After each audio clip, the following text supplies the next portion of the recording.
Assalamualaikum warahmatullahi wabarakatuh teman-teman. Kembali lagi dengan aku Rahmi Fika Aulia.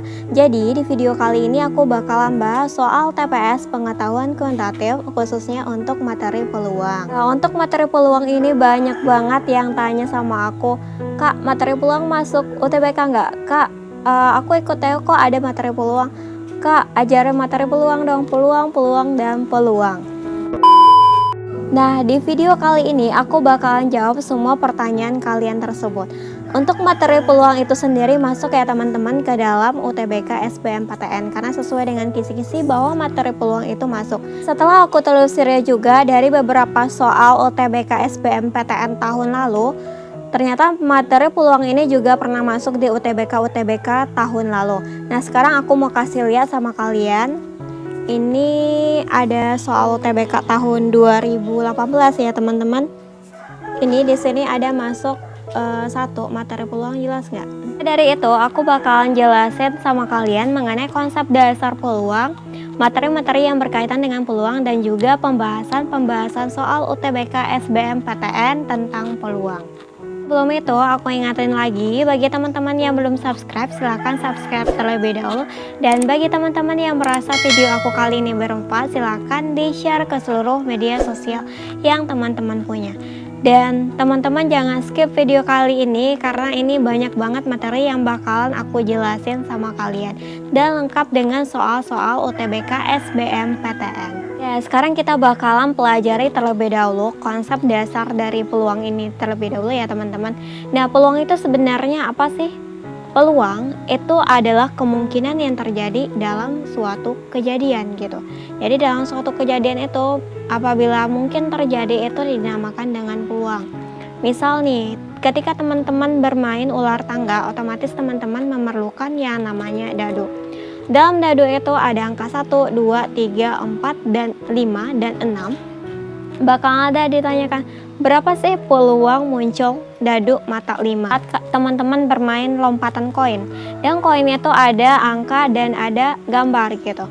Pasti bakal ada juga pertanyaan, berapa sih peluang muncul angka ataupun gambar? Jadi contoh peluang seperti itu. Nah, dalam konsep matematika, cara atau rumus untuk mencari peluang itu seperti apa? PA sama dengan NA per NS gitu. Nah, supaya teman-teman lebih mudah memahaminya, PA NA per NS itu sama dengan jumlah kasus yang memenuhi syarat per jumlah total kasus gitu. Nah, jumlah kasus yang memenuhi syarat itu merupakan kasus yang ditanyakan di soal. Misal di soal, peluang muncul dadu mata 5 gitu. Berarti peluang muncul dadu mata 5 inilah yang namanya kasus yang memenuhi syarat. Kemudian jumlah total kasus itu adalah jumlah berapa sih mata dadu yang ada. Selain menggunakan rumus ini, ada beberapa orang yang juga menggunakan rumus untuk mencari peluang ini dengan rumus titik sampel per ruang sampel. Nah, supaya teman-teman lebih paham, kita mungkin langsung aja masuk ke contoh soalnya. Nah, di soal, sebuah dadu dilempar 1 kali, berapa peluang muncul dadu mata prima? Oke, sekarang kita coba jawab ya. Nah, mata dadu itu ada angka berapa? Ada angka 1, 2, 3, 4, 5, dan 6. Kemudian kan yang ditanya muncul dadu mata prima. Nah, bilang prima yang ada di mata dadu ini bilangan berapa aja? 2, 3, dan 5. Nah, sekarang berapa sih jumlah peluang muncul dadu mata prima? Nah, sekarang kita tinggal masukin rumus PA sama dengan NA per NS. Nah, jumlah kasus yang memenuhi syarat apa? Dadu mata prima. Berapa? Ada 1, 2, 3. Ada 3 kasus gitu. Kemudian jumlah kasus total berapa? Ada 6. 1, 2, 3, 4, 5, 6 gitu. Jadi jawabannya adalah 3 per 6. Kalau kita sederhanakan lagi, 3 per 6 ini menjadi berapa? Jadi 1 per 2 atau 0,5 gitu ya teman-teman. Nah, sekarang kita coba ya teman-teman lihat contoh soal lainnya supaya teman-teman semakin lebih paham. Nah, sekarang kita baca soalnya. dua mata uang logam dilempar bersama, tentukan peluang muncul kedua sisi angka. Nah, kalau di soal sebelumnya itu yang dilempar itu adalah dadu, dan dadu itu memiliki 6 sisi.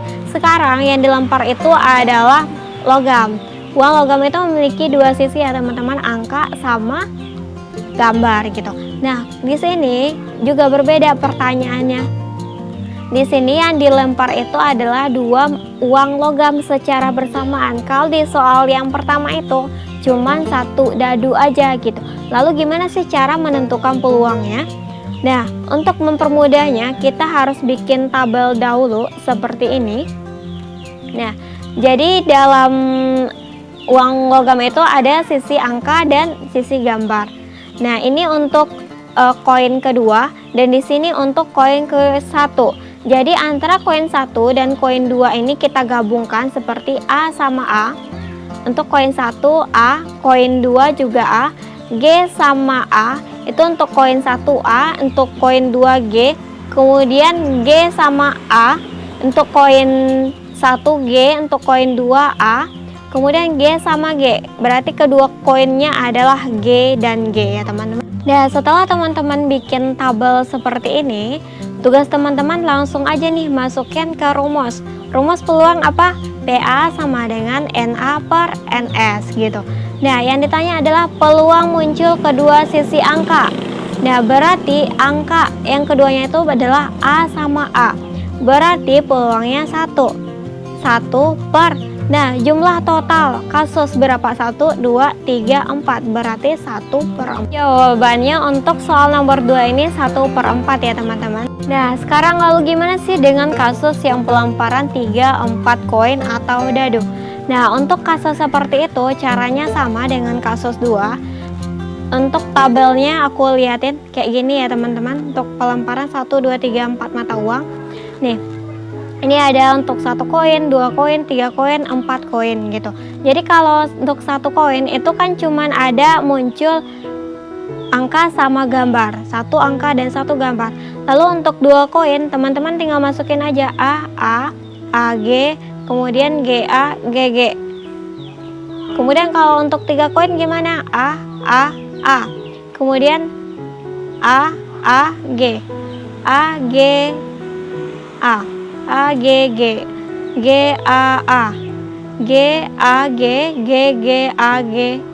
G. Kayak gitu ya teman-teman. Jadi teman-teman tinggal ikutin aja panah-panahnya itu untuk kasus koin 1, koin 2, koin 3 dan koin-koin seterusnya gitu. Jadi intinya untuk kasus koin 3, 4, 5 dan seterusnya itu sama dengan kasus koin 2. Cuman yang berbeda itu tabelnya aja berbeda. Kalau ini merupakan tabel dari pelemparan koin, lalu gimana dengan tabel untuk pelemparan dadu? Nah, untuk cara pembuatan tabelnya ini sama dengan pelemparan koin. Teman-teman tinggal rubah aja yang AG ini menjadi angka 1, 2, 3, 4, 5, 6. Atau supaya lebih mudah, teman-teman tinggal bikin tabel vertikal dan horizontal seperti tabel yang aku bikinin di soal nomor 2. Nah, karena kasusnya itu banyak dan teman-teman pasti malas banget ngitung berapa sih jumlah kasus total, maka dari itu aku mau kasih rumus gampang atau rumus cepatnya untuk menentukan nilai jumlah kasus total atau jumlah NS. Itu teman-teman bisa menggunakan rumus seperti ini. NS sama dengan jumlah sisi dipangkatkan dengan jumlah mata uang. Gimana sih cara memasukkan rumusnya? Contohnya kayak gini. Nah, kita ambil saja contoh dari soal nomor 2. Di soal nomor 2 itu kata dia jumlah sisinya ada 2, yaitu angka sama gambar.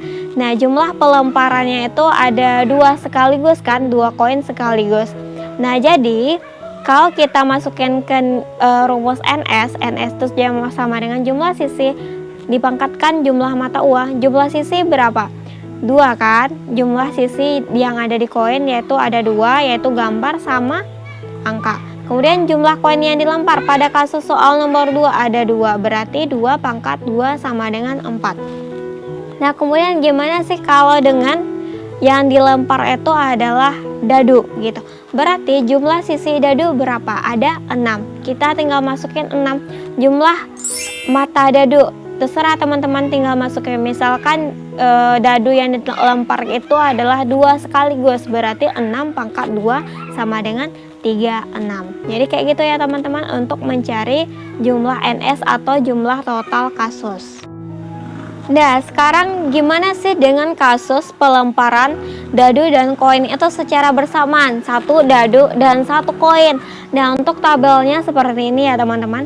Nah, tabelnya itu sama aja dengan tabel yang dadu maupun dengan koin. Jadi teman-teman bisa terserah mau sisi vertikal atau horizontal yang A sama G-nya, atau vertikal atau horizontal angka 1 sampai 6-nya. Jadi di sini teman-teman bikin untuk sisi koinnya, yang di sini teman-teman untuk sisi dadonya. Jadi tinggal gabungkan aja antara koin dan dadu A sama 1, G sama 1. Nah, untuk contoh yang aku bilangin untuk sisi dadu yang tadi, teman-teman tinggal rubah aja. Ini kan 1 sampai 6, ini 1 sampai 6 juga. Ya udah, jadi di sininya 1 sama 1 dan seterusnya. Kayak gitu ya teman-teman. Kalau tadi kita bicara dengan kasus pelemparannya hanya 1 kali, sekarang gimana sih dengan kasus dengan pelemparan 2 kali, 3 kali, 4 kali maupun beberapa kali? Teman-teman tinggal masukin aja rumus ini, FA sama dengan N dikali PA. N itu apa? Jumlah pelemparan. PA itu adalah jumlah peluang. Nah, supaya teman-teman lebih paham, kita lihat contoh soalnya kayak gini. 2 uang logam dilempar sebanyak 100 kali, frekuensi harapan muncul kedua gambar adalah. Nah, kalau yang disebutkan di soal ini adalah 2 uang logam dilempar bersamaan, otomatis kita bikin tabel lagi ya. Nah, sekarang kita bikin tabelnya kayak gini. Nah, yang ditanya apa? Keduanya adalah gambar. Nah, sekarang kita masukin lagi ke rumus. PGG sama dengan NGGG per NS. Yang muncul gambar ada berapa? GG cuma 1 ya, berarti 1 per 4. Nah, kemudian kalau dia dilempar 100 kali, berapa dong yang muncul? Kita tinggal masukin rumus. Rumusnya apa? FHA sama dengan NA dikali PA. Berarti 100 per 4 dikali 100 sama dengan 25. Jadi jawabannya itu 25 ya teman-teman. Oke teman-teman, setelah kita mempelajari konsep peluang, sekarang kita bakalan bahas soal UTBK SBMPTN mengenai materi peluang. Nah, soal ini merupakan soal UTBK tahun 2018 seperti yang telah aku lihatkan di video awal tadi. Nah, sekarang kita langsung baca ya soal peluang ini. Diketahui impunan A 9765431, 5 anggota A diambil secara acak. Peluang terambil 5 anggota tersebut berjumlah genap adalah. Oke, sekarang kita jawab dan kita bikin dulu yang diketahui di soal. Nah, yang diketahui di soal adalah jumlah semua bilangan. Itu berapa? Ada 1, 2, 3, 4, 5, 6, 7, 8. Ada 8. Nah, kemudian yang anggota yang diambil secara acak itu ada berjumlah 5. Nah, sekarang teman-teman ingat nggak dengan rumus mencari peluang? Nah, rumus untuk mencari peluang itu adalah PA sama dengan NA per NS. Nah, sekarang kita mencari nilai NS terlebih dahulu ya. Nah, untuk mencari nilai NS kita menggunakan rumus kombinasi, yaitu NS sama dengan kombinasi 8,5.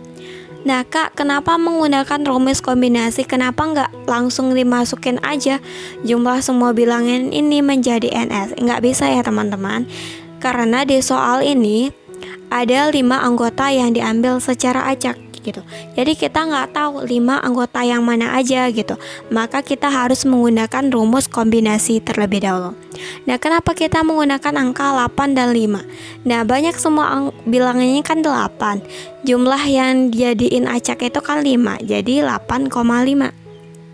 Nah, rumus kombinasi itu sama adalah CNR sama dengan N faktorial per R faktorial dalam kurung N dikurang R faktorial.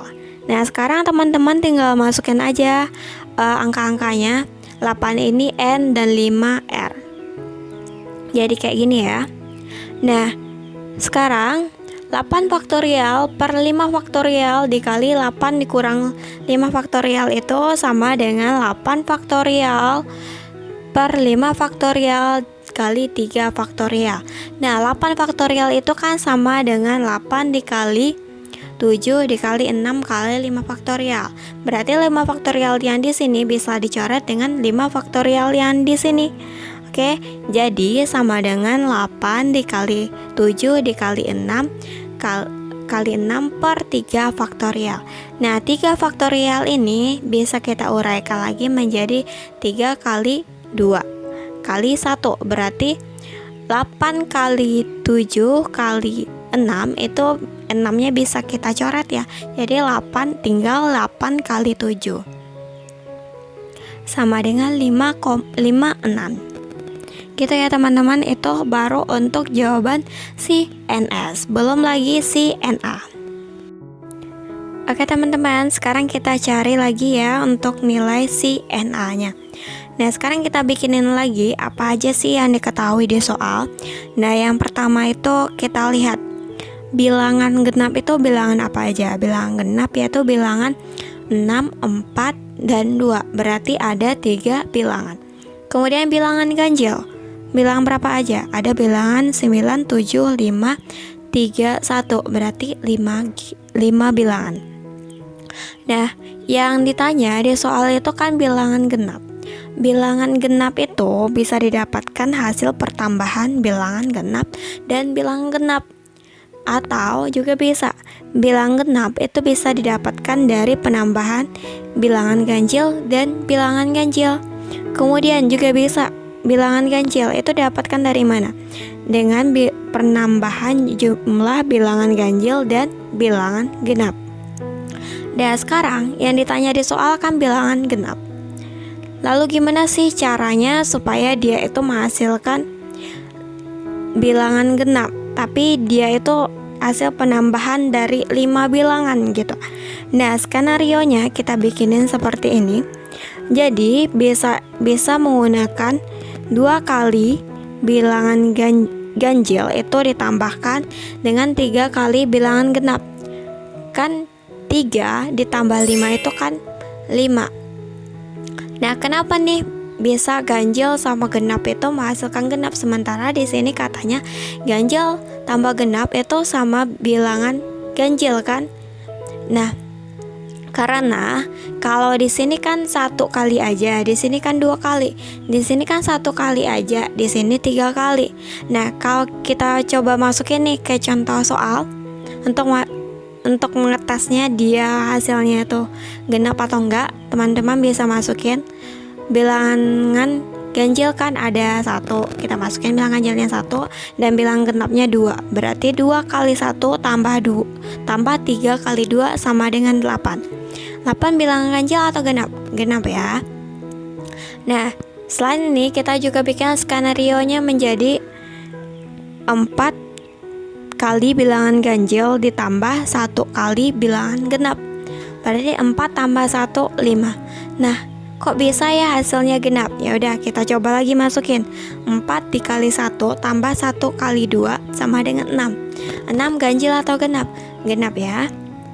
Nah, setelah itu teman-teman tinggal masukin nilai yang ini sama yang ini ke dalam rumus kombinasi lagi menjadi seperti ini. Nah, kenapa nih C54 dikali C31 ditambah C52 dikali C33? Nah, untuk C54 dikali C31 ini merupakan nilai yang ini. Nah, kenapa di sini 5, Kak? Karena jumlah bilangan ganjil itu adalah 5. Nah, kenapa di sini ada 3? Karena jumlah bilangan genap itu ada 3. Berarti kombinasinya 5, 4. 5-nya di sini, 4-nya yang di sini dikali 3. 3-nya yang di sini, 1-nya yang di sini. Kayak gitu ya. Kenapa dikali? Karena biasanya untuk dikombinasi itu biasanya kalau udah ditambahin itu ketika menjawabnya itu kita kaliin ya. Ditambah C52 dikali C33. Nah, kenapa ini 5 karena jumlah bilangan ganjilnya ada 5. Duanya kita diperoleh dari mana? Dari ini. Kemudian 3 dari jumlah bilangan genap. Genapnya 3 yang ini dari mana? Dari sini. Gitu ya teman-teman. Kalau udah tahu kayak gini, kita tinggal masukin rumus.